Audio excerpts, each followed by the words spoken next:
monde, c'est Roger et aujourd'hui on se retrouve dans la troisième histoire de Noël. Alors aujourd'hui c'est moi qui vais vous raconter l'histoire et aujourd'hui l'histoire va s'appeler le lutin farceur.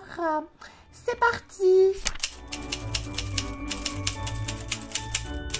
Bienvenue à l'atelier du Père Noël. Il est entouré de ces lutins qui sont des êtres les plus chers pour lui car ils lui sont une très grande aide pour les cadeaux.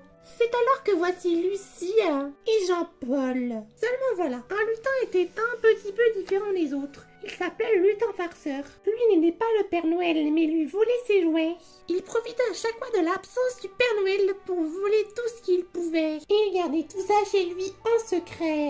Cela s'explique parce que ce lutin avait perdu son bonnet de lutin étant petit. Et était donc devenu lutin farceur. Le Père Noël en avait assez de ces jouets qui disparaissaient sans raison. Il cria un jour alors. Mon cher lutin farceur, tu vas voir si je ne vais pas te trouver.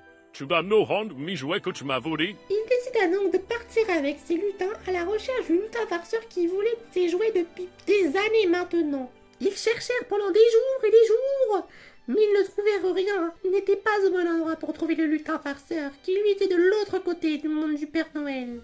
Seulement voilà, alors que tous les cadeaux étaient emballés pour le soir de Noël, le Père Noël et les lutins eurent une urgence et dut s'absenter ne serait-ce que 2 minutes.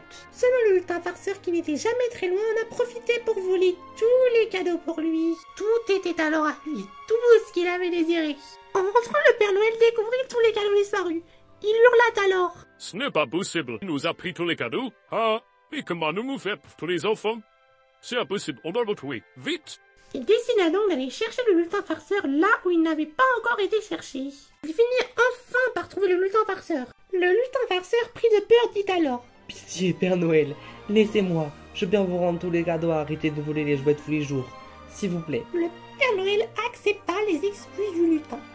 Il lui demanda seulement de ne plus jamais recommencer et de venir l'aider à l'atelier plutôt que de lui voler ses cadeaux. Le lutin accepta. Et grâce à l'aide de tous les lutins, tout le monde entier a pu passer un joyeux Noël. C'est tout pour l'histoire d'aujourd'hui. Et vous pourrez retrouver une nouvelle histoire de Noël dès demain sur la chaîne à partir de 6 h du matin. N'oubliez pas. Bisous!